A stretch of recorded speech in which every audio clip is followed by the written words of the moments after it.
Hey everybody, welcome back to the channel. My name is Kara. If you're new, welcome. We're glad to have you here. Today we're going to talk about pancaking.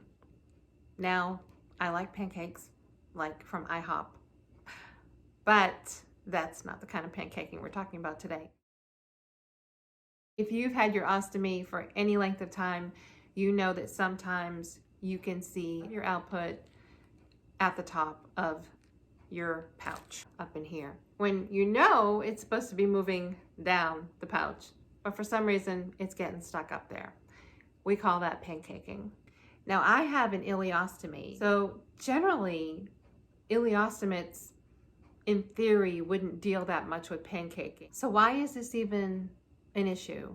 Well, the longer the stool or the output stays around the top of your pouch near the stoma, the more chances it has to actually break down the barrier, and that can eventually cause a leak, which we're always trying to avoid, right? So what are some of the common causes of pancaking? Some of the reasons that pancaking might actually happen in the first place have to do with our clothes might be a little too tight at the stoma site and you have thick output. You might be a stomach sleeper. I am. If you have thick output at night, that can definitely stay at the top of the pouch. Do you have a filter?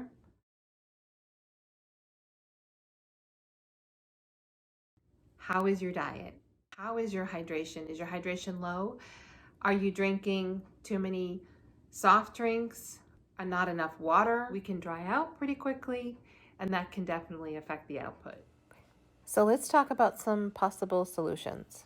If you have a filter on your pouch, maybe disable it.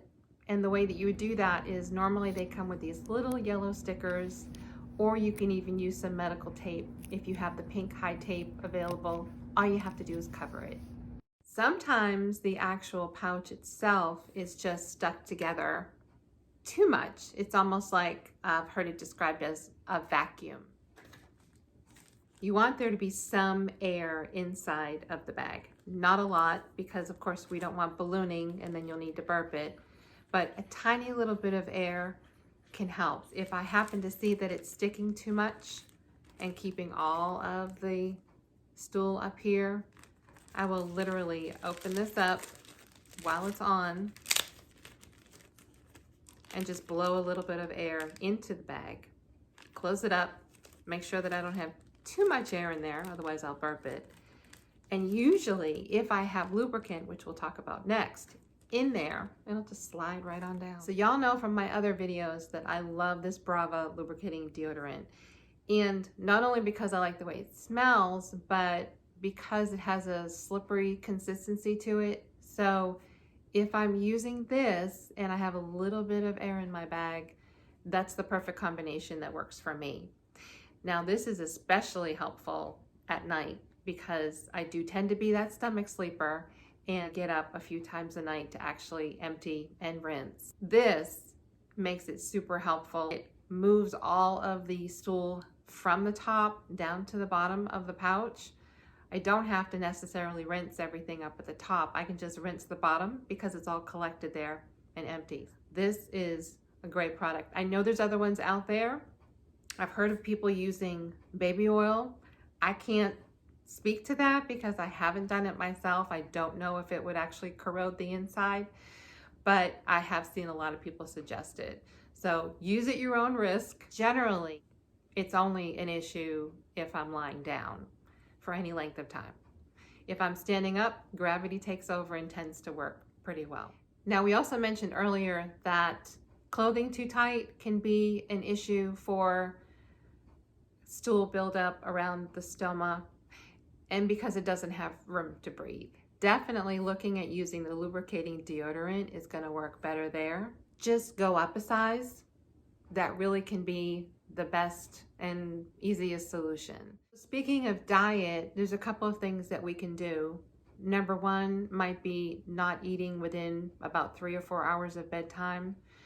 If you're a snacker like me, that can be kind of hard.